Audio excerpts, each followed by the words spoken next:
One of the first games I ever took seriously as a speedrun was The Legend of Zelda A Link to the Past. My goal for the next 30 days is simple: get a new personal best in the any percent no major glitches category.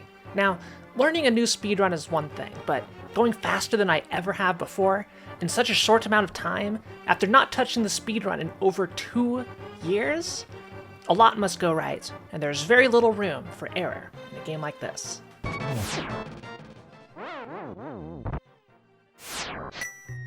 Phant's Phantastical year of Phast is half over, and up until today's video, I have always tackled something new or something I wasn't well practiced in, so why A Link to the Past this month? Returning to a speedrun you are familiar with is an entirely different experience compared to learning something new. There is muscle memory you never forget, small details you lose over time, and bad habits that can either rematerialize or disappear entirely with time. Speedrunners will often start with what is called a derust run, a no reset, anything goes run start to finish to re-establish a baseline and figure out where the memory lapses are, where the strategies were forgotten, and get an idea of what to focus on first. And well, that is exactly how this all started. Okay, everybody who just joined the stream, don't worry about it. Nothing happened.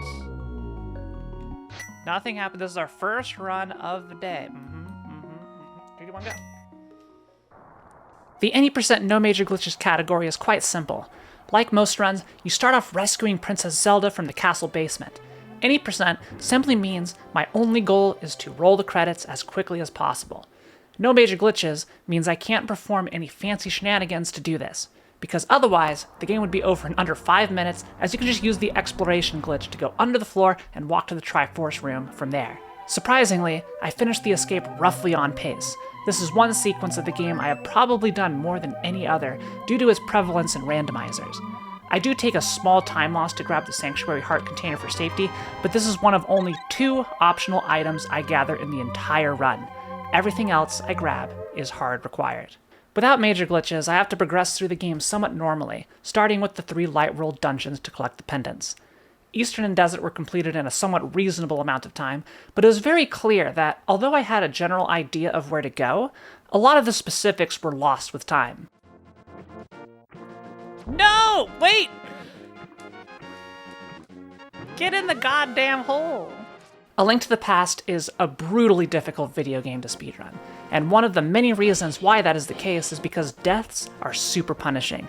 Now, this isn't to say any individual segment is unreasonable in a casual playthrough, but it is important to remember that I will have no bottles, no potions, no fairies, and be at minimum health. I also won't get an armor upgrade until Ganon's Tower. While this isn't the era of Nintendo Hard, this is still the 1990s, and friendly checkpoints just don't exist. There are 2 failure states. If you die in the overworld, you can choose to return at Sanctuary, Link's house, or the mountain. If you die in a dungeon, you go all the way back to the entrance. Items are retained, but you have to trek back all the way through. When going for fast times, any death anywhere in the game is usually a complete run killer, and will often cost several minutes each. While many bad habits are lost with time, one aspect of the run that I also lost was the number of backup strats. A good runner can execute difficult tricks consistently, move precisely, and optimize rooms. An amazing runner has a plan in place for every situation that goes wrong. If a room is done perfectly, it's easy since you are just staying on script. I found that as soon as I messed up a cycle, missed an enemy kill, or forgot to dash at a specific time, I would start to compound mistakes, leading to more and more time loss. Thankfully, in Link to the Past, everything is tied to individual rooms, so I can recover and get back on track. However, there are many situations where going off the rails leads to disaster.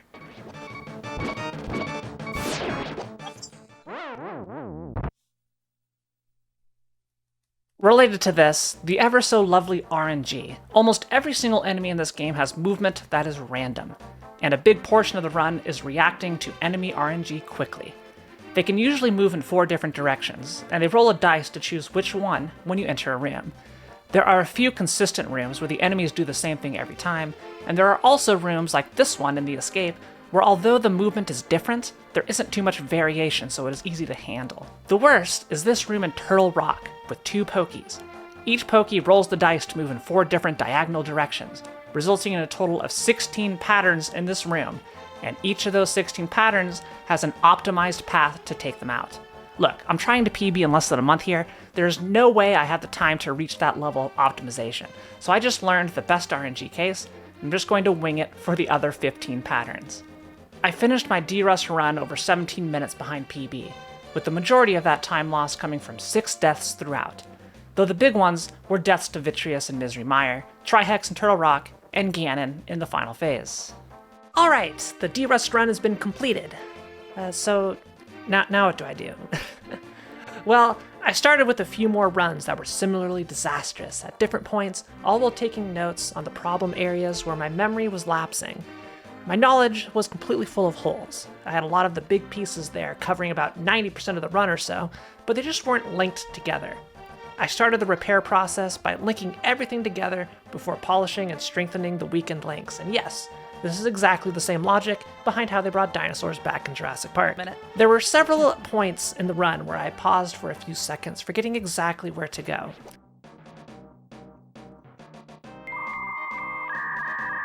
They happened frequently enough to be a problem to throw off my rhythm, so that was item number 1 to fix. It took a few days to get everything linked back up, but I now have a plan from start to finish once more. I know exactly which rooms I need to go to and when, and I know my general path throughout the overworld screens. Is it optimized? No.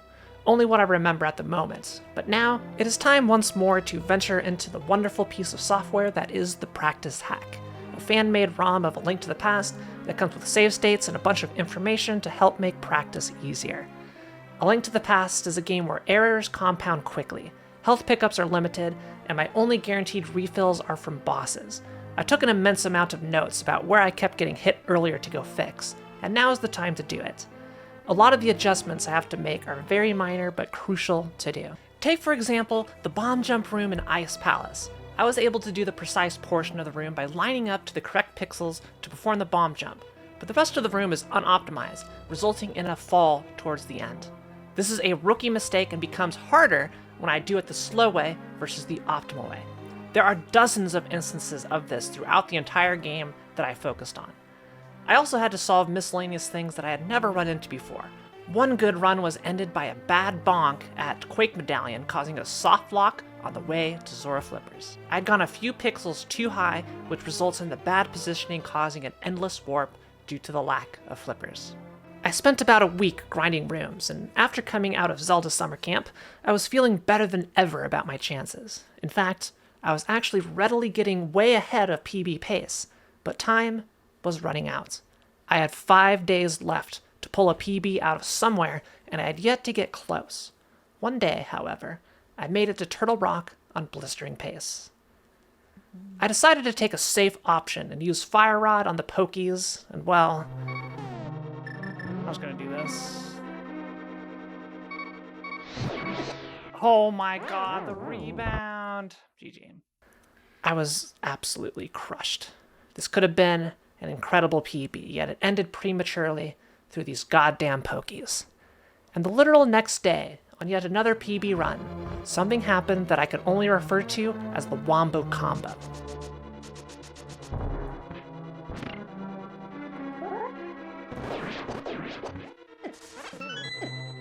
Oh my god! Are you kidding me?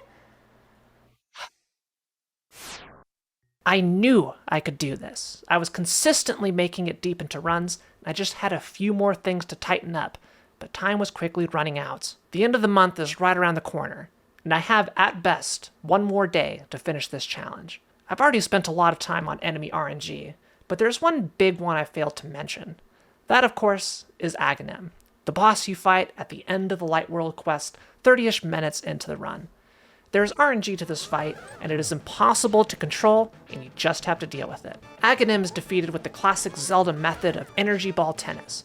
His first attack, and every attack after a lightning cast, are always reflectable, but every other shot has a 50-50 chance of being a blue ball, which can't be reflected. Typically, you get around 3 blue balls or so, but it can go up to 15. If I get a large amounts, it can easily lead to minutes of time loss.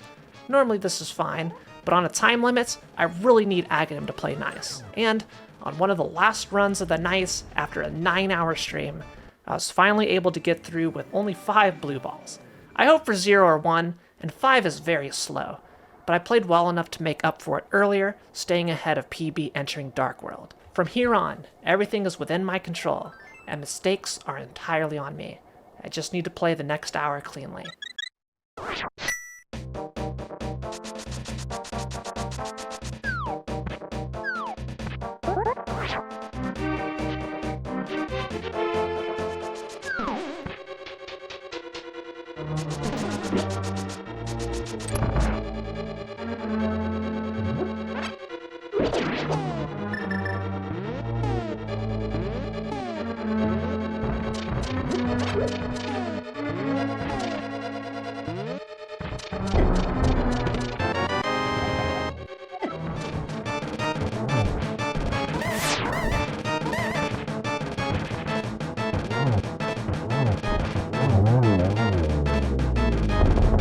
Enough of your bullshit with the tail and shooting fireballs at me.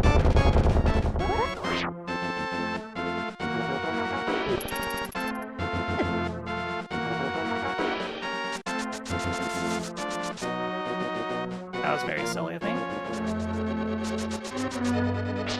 Seriously, get out of the door.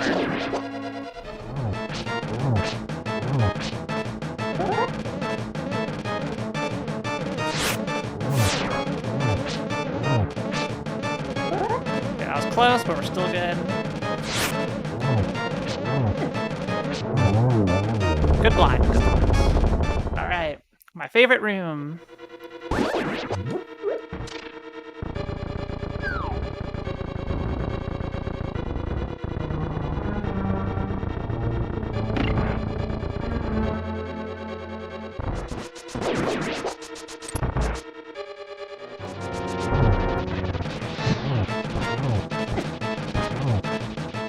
After Skullwoods, I am almost 1 minute ahead of PB pace, but the next dungeon, Ice Palace, is one of the easiest to mess up, and the pressure could not be greater. Although it's not visible on screen, my hands are literally shaking during this entire dungeon, and it's not because it's cold in here. My nerves under pressure are notoriously bad, and anytime I am on a run like this, it's hard to keep it together. Thankfully, the bomb jump goes smoothly, but there is still more.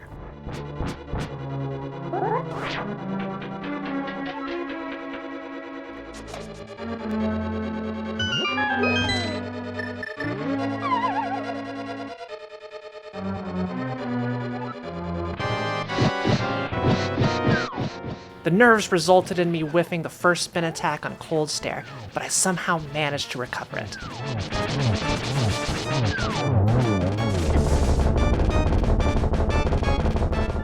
When I missed that spin, I thought that was it.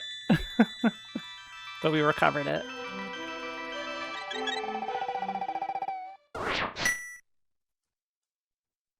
With Ice Palace done, there's a little bit of a lull on the run to go pick up some miscellaneous equipment, but the intensity will pick up once again in Misery Mire and carry its way through the end. Misery Mire actually starts as soon as you flute to the dungeon overworld screen, as Link's position here is important in setting up a variable in memory that has interesting effects with the fire rod in the Mire basement later. This is called the Spooky Action Glitch, allowing me to activate crystal switches with the fire rod from very specific positions. Nice.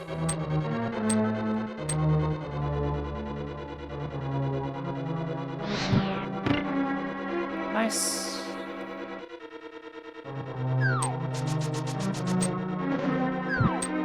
Nice.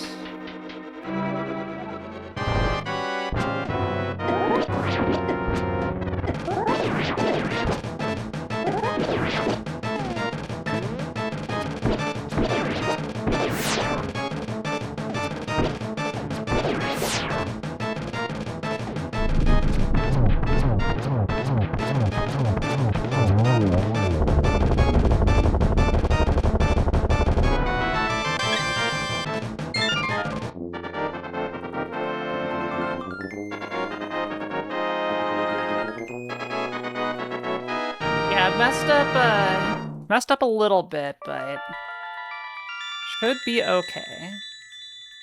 We'll need to get the backup arrows and GT. With Mire out of the way, only 3 obstacles really remain. Troll Rock, the GT Gauntlet, and the Big Pig himself.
We're going to Ganon's Tower on PB pace, chat. Going to Ganon's Tower on PB pace. Let's go. Let's go.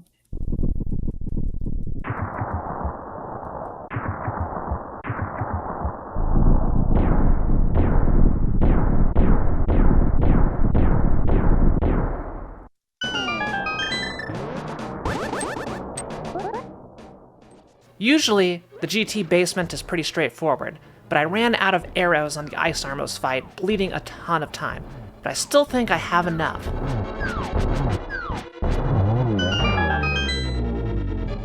As a safety, I opted to grab the red mail before heading into the gauntlet. This was it. My performance here would determine whether or not this would be the fastest I had ever beaten this game.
Oh no!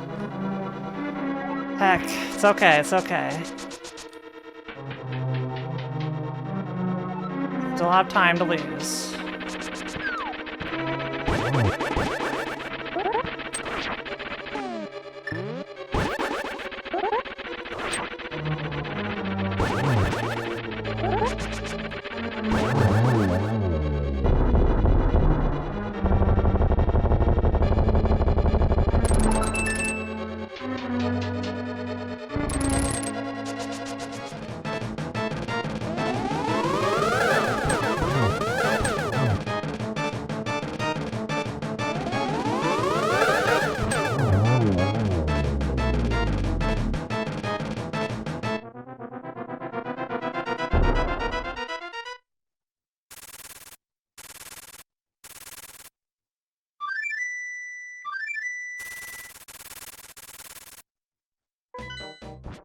You can see the seconds bleed away during the Aga 2 fight, but I would enter Ganon with just under 9 seconds of margin. 9 seconds ahead on...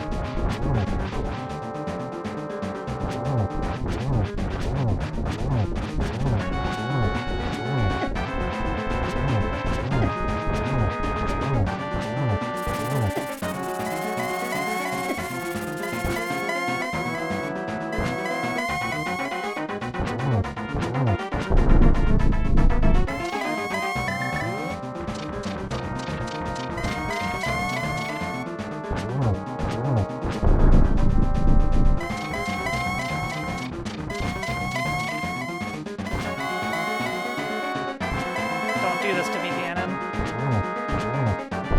Just sit down and get slashed.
Do it? Did we do it? I think we did it. I think we did it. I think we PB'd. Barely.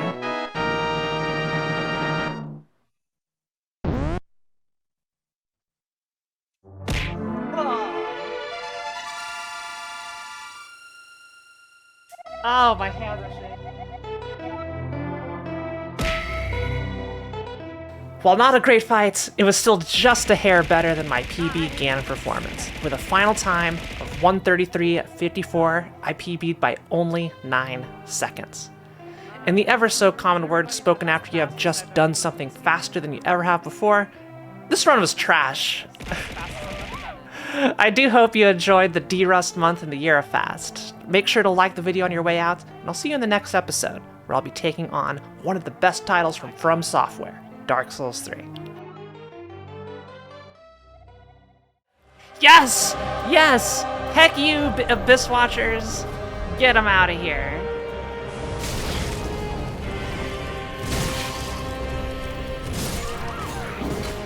Damn.